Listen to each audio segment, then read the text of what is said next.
008. Hari ini antarkan wanita itu, awasi dan laporkan kegiatannya secara berkala. Faro mengibaskan tangannya, memberi isyarat agar Ken segera menghilang dari pandangan matanya. Baik Tuan. Ken mengangguk sopan dan berlalu pergi. Sementara Wina terus memacu langkahnya, sampai berhenti di bagian depan mansion. Nampak seorang laki-laki parubaya yang tersenyum sopan sembari membungkukkan badannya.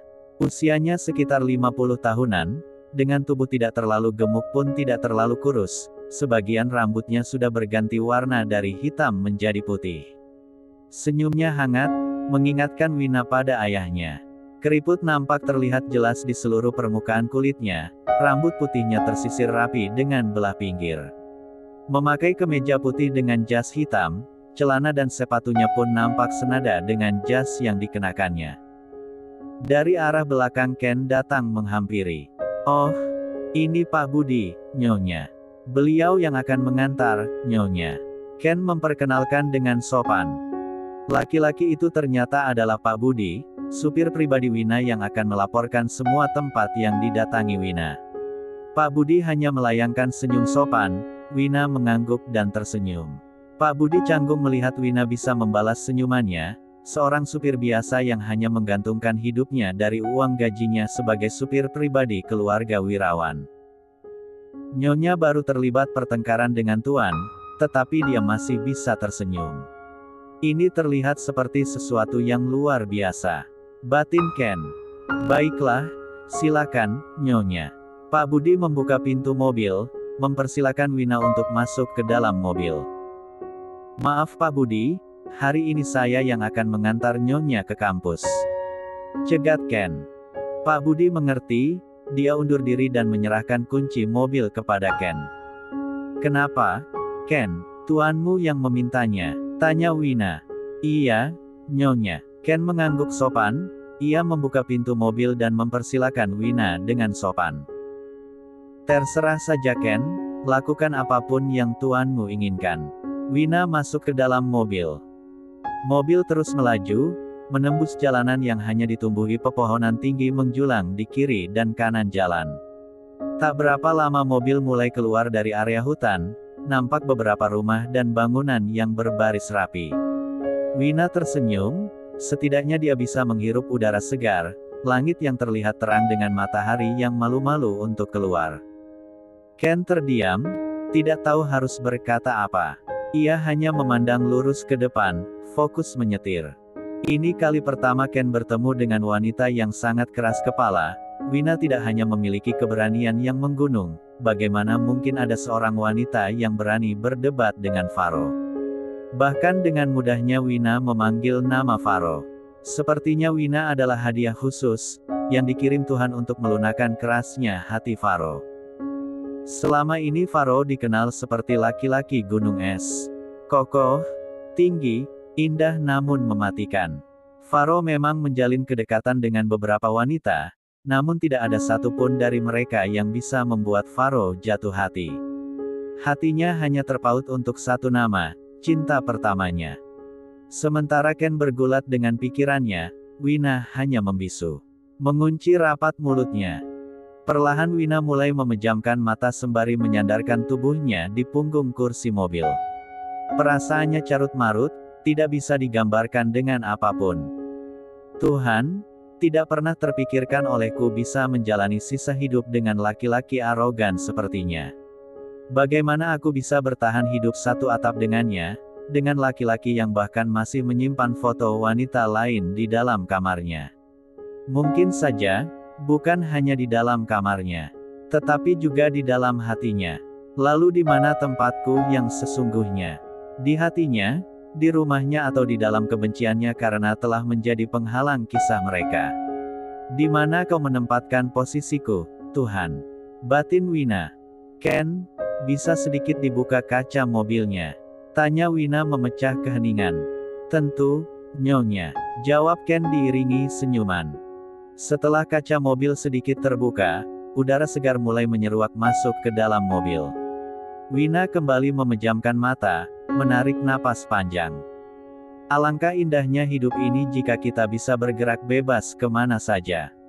Tidak terkurung dalam sangkar emas yang hanya membuat perasaan tertekan, bahkan untuk sekadar menarik napas pun rasanya terlalu sakit.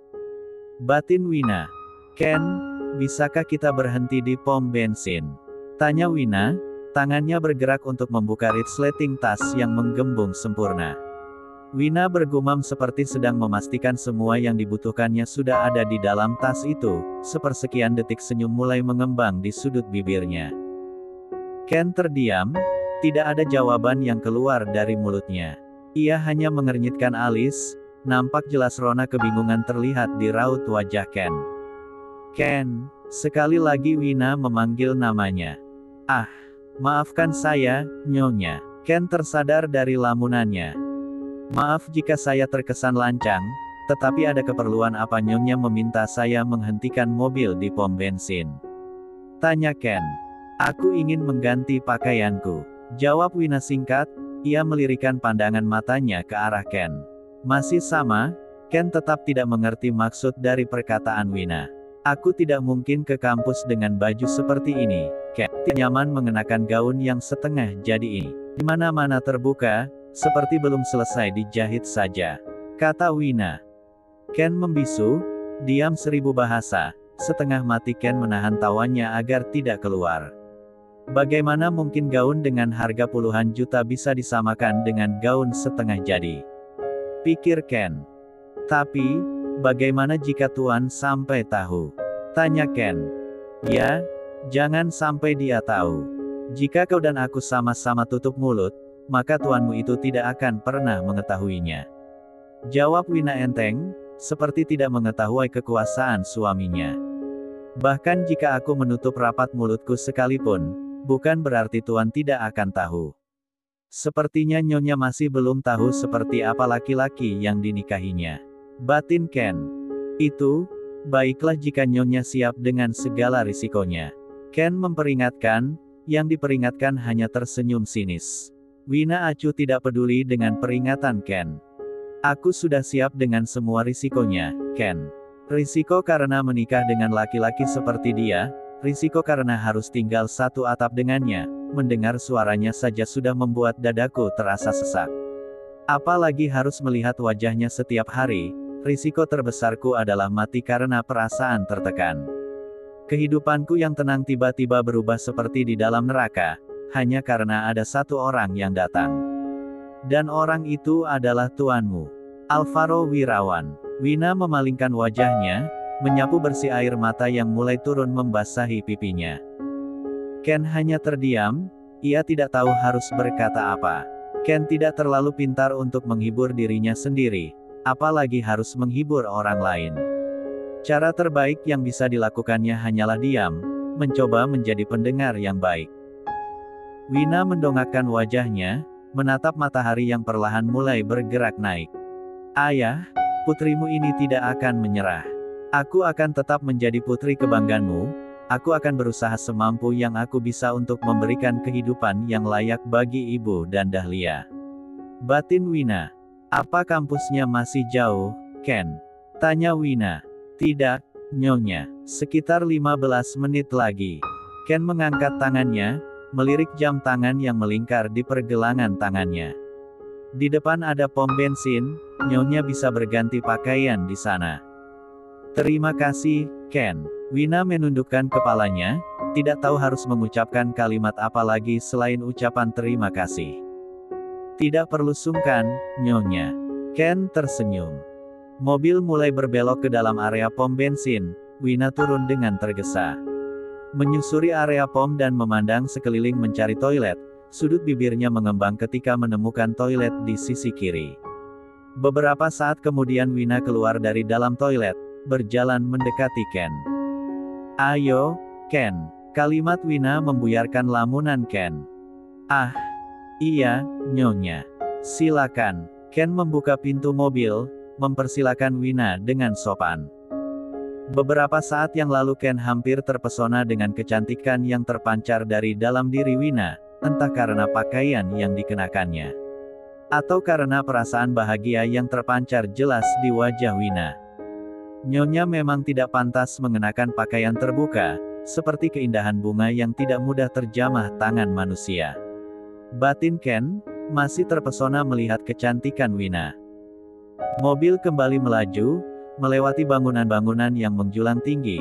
Gedung-gedung pencakar langit berdiri kokoh dengan segala keangkuhan mencoba menggapai permukaan langit. Perlahan, Ken memutar mobilnya memasuki area bangunan yang tinggi, besar, dan sangat mewah. Ken, kau tidak salah. Apa ini kampusku? Wina bertanya bukan tanpa alasan, saat ini di depan matanya berdiri bangunan kampus yang sangat besar, ukurannya berkali-kali lipat dari kampusnya yang dulu. Terlihat jelas mobil-mobil mewah terparkir rapi di sana, belum juga Wina menapakkan kaki di kampus barunya, nyali Wina sudah menciut. Ada desir ketakutan yang menyelinap ke dalam dadanya, bagaimana Wina harus beradaptasi dengan lingkungan kelas atas seperti ini. Saya tidak salah, Nyonya. Ini adalah kampus baru, Nyonya. Semua berkas-berkas Anda sudah diurus, Anda hanya perlu masuk ke dalam kelas, kata Ken. Wina menggigit bibir bawahnya, memejamkan mata sembari menarik napas panjang. Lenguhan napasnya terdengar cukup jelas di telinga. Ken memutar tubuhnya, masih duduk di kursi kemudi. Melihat rona ketakutan yang menyergap wajah Wina membuat Ken merasa sedih.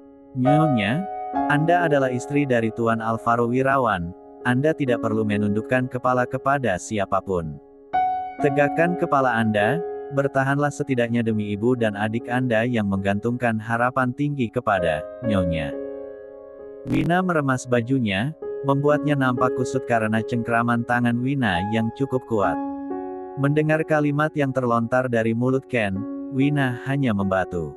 Pandangan matanya menelisik jauh, diingat kembali bayangan wajah ibu dan adiknya, senyum keduanya yang selalu terpancar bagai sinar mentari pagi yang menghangatkan justru membuat dadanya semakin terasa sesak. Wina menunduk. Air mata berjatuhan dari pelupuk matanya, tumpah membasahi pipinya tanpa ampun. Tangan kanannya masih meremas pakaian yang dikenakannya, sementara tangan kirinya terus menyapu air mata yang mengalir tanpa kompromi. Pundaknya berguncang, dadanya berdesir. Semua perasaan tumpah ruah, bercampur menjadi satu menghujam hatinya. Ken terdiam, keduanya masih ada di dalam mobil. Tidak ada sepatah kata pun yang keluar dari mulut Ken. Hening, hanya terdengar suara isak tangis yang keluar dari mulut Wina. Beberapa saat kemudian, Wina mengangkat wajahnya. Membuka tas lalu mengeluarkan bedak dan lip tint dari dalam tasnya, tangannya cekatan membersihkan sisa-sisa air mata di wajahnya. Dengan tangan bergetar ia menyapukan bedak ke wajahnya dan mengoleskan lip tint di bibirnya. Ken, bolehkan aku bertanya satu hal padamu? Suaranya terdengar parau. Ken hanya mengangguk. Apa tujuan laki-laki itu memasukkan aku di kampus semewah ini? Bukankah dia cukup tahu bagaimana kehidupanku sebelumnya, Ken? Aku tidak meminta rembulan dalam genggaman tanganku, hanya berharap cahayanya bisa menyinari malamku, kata Wina.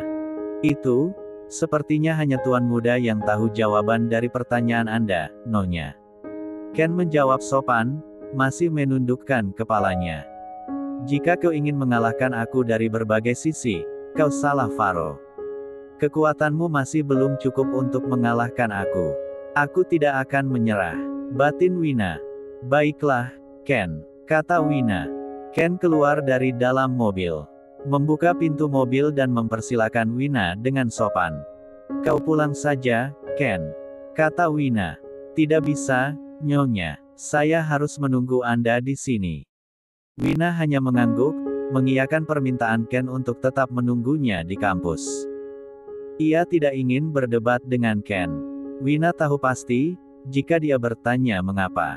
Jawaban Ken pasti karena hal itu adalah perintah tuannya. Area kampus. Wina melangkah, menyapu pandangan matanya ke seluruh penjuru. Matanya terus berputar mencari papan pengumuman. Ia terkejut ketika ada yang menepuk bahunya dari belakang. Hai, kau mahasiswi baru? Tanya laki-laki itu sembari menepuk pundak Wina. Wina memutar tubuhnya. Ia mendapati sosok laki-laki dengan tubuh tinggi dan wajah tampan dengan senyum manis terpasang di wajahnya. Wina hanya mengangguk, dia teringat akan poin peraturan yang diterapkan Faro. Dia tidak boleh terlibat kedekatan dengan laki-laki lain selain dirinya. Terdengar sangat egois bukan? Laki-laki arogan itu bisa dekat dengan siapa saja, tapi tidak dengan Wina. Namun, seperti itulah adanya. Laki-laki itu menatap tajam, memandangi Wina dari ujung kepala sampai ujung kaki. Tidak ada yang mahal dari pakaian yang dikenakannya, dari atas sampai bawah sepertinya hanya barang-barang murah. Apa pakaiannya didesain khusus? Tidak mungkin, melihat jenis kain dan jahitan yang tidak terlalu rapi, ini jelas bukan jahitan khusus seorang desainer. Tapi dia kuliah di sini. Beasiswa, atau peliharaan umum? Tidak, peliharaan umum pakaiannya pasti mahal, dan pula riasan wajahnya hanya dipoles make up tipis dan sederhana. Tapi dia cantik sekali. Batin laki-laki itu. Laki-laki itu terlihat sangat aneh di mata Wina, ia terus menggelengkan kepala, sesekali menganggukkan kepala, terkadang memiringkan kepala seraya berpikir. Wina tidak ingin berurusan dengan laki-laki itu, ia memutar tubuhnya, bersiap untuk meninggalkan laki-laki itu sampai kakinya kembali berhenti karena laki-laki itu memegang pergelangan tangannya. Wina mendelik, menatap tajam laki-laki itu, tatapan matanya mempertegas jika Wina tidak suka dengan sikap laki-laki yang sembarangan menyentuhnya. Refleks laki-laki itu mengangkat kedua tangannya sembari berucap, "Maaf, boleh kulihat?" Tangan laki-laki itu menunjuk berkas-berkas yang ada di tangan Wina. Wina masih menatap waspada. Wina mengangguk, menyodorkan berkas itu. Laki-laki itu menyapu kata demi kata di kertas yang digenggamnya. Ia menarik sudut bibirnya. "Well, kita satu kelas," katanya, sembari diiringi senyum puas. Wina masih diam. Ekspresi wajahnya datar. "Kenalkan, namaku Agra Grisam. Panggil Agra saja." Laki-laki yang menyebut dirinya Agra Grisam itu mengulurkan tangan. Ragu, ancaman Faro kembali berkelebat di kepalanya. Wina tidak ingin menyusahkan orang lain, ia tidak mau membuat laki-laki yang tidak bersalah itu menjadi sasaran kemarahan Faro. "Ayolah, karena kita satu kelas. Kita juga harus berteman, kan?" Agra masih mengulurkan tangannya. Sepersekian menit, meski ragu namun pada akhirnya Wina mengulurkan tangannya menjabat uluran tangan Agra. Wina Azahra. Wina Azahra, bukan nama keluarga besar, berarti hanya orang biasa. Batin Agra. "Baiklah, Wina. Ayo kita ke kelas." Agra tersenyum sopan. "Panggil Wina saja," kata Wina. Agra hanya mengangguk. Keduanya melangkah ke dalam kampus, beberapa pasang mata mulai memperhatikan. Wina merasa tidak nyaman. "Sepertinya mereka sedang menjatuhkan pandangan tidak suka padaku, Agra," kata Wina. "Biarkan saja, Wina. Jangan menundukkan kepalamu, cukup berjalan lurus dan jangan pedulikan mereka," kata Agra. "Mainan baru, Cih. Selera tuan muda hanya seperti ini saja. Lihat deh pakaiannya, dari atas sampai bawah tidak ada yang branded. Barang murahan semua, memang pantas sih untuknya." Tidak hanya pandangan sinis, kalimat makian, hinaan terdengar cukup jelas di telinga Wina. Wah, luar biasa tajamnya mulut mereka. Menempuh pendidikan di tempat mahal dan berkelas ternyata tidak menjamin etika dan sopan santun dalam bertutur kata. Wina berdecak kagum, bagaimana mungkin kampus yang sangat mewah dan berkelas hanya diisi oleh orang-orang yang memiliki pikiran sempit. Agra tersenyum, baru beberapa jam bertemu dengan Wina, Agra dibuat kagum dengan sikap dan pola pikir Wina. Agra melemparkan pandangan tajam, akhirnya suara-suara sumbang itu menghilang tertelan ketakutan. Iya, di kampus ini tidak ada yang berani mengusik Agra Grisam, putra tunggal keluarga Grisam yang memiliki aset di mana-mana termasuk kampus yang sedang dipijak oleh Wina adalah kampus yang didanai oleh keluarga Agra Grisam. Siapa yang berani mengusik pemuda tampan ini?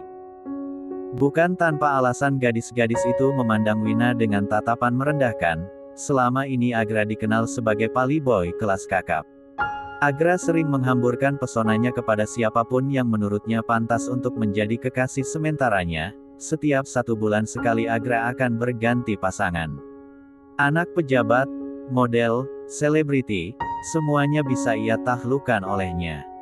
Ada banyak gadis yang tergila-gila padanya, namun Agra tidak pernah menjatuhkan hatinya kepada siapapun. Dan saat ini dia tertarik dengan gadis desa yang bahkan wajahnya tidak tersentuh make up. Apa kau tidak terganggu dengan kata-kata mereka?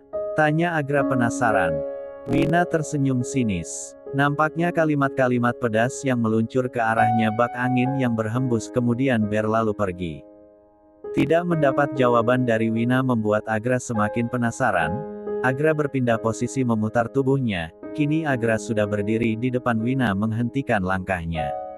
Agra menaikkan alisnya memberi isyarat jika dirinya masih menunggu jawaban dari Wina. Wina melenguh panjang. Setiap orang bisa bebas menilai diriku seperti apa. Itu hak mereka dalam berpendapat, tetapi yang pasti aku juga memiliki satu hak, yaitu hak untuk tidak mendengarkan. Di dunia ini, tidak semua orang akan menyukaiku, tetapi tidak semua orang juga akan membenciku. Setiap orang punya jalan terjal yang berbeda-beda, kerikil di setiap jalan pun tidak akan sama. Jadi untuk apa aku membuang waktu mendengarkan ocehan mereka yang hanya ingin menjatuhkanku? Kata Wina. Agra melongo, tertegun dengan kalimat menakjubkan yang baru diucapkan Wina. Senyum mengembang di sudut bibir Agra. Apa jawaban dariku belum cukup? Tanya Wina. Cukup, cukup. Jawab Agra terbata. Kalau sudah cukup pergi dari hadapanku, kau menghalangi jalanku. Kata Wina. Astaga,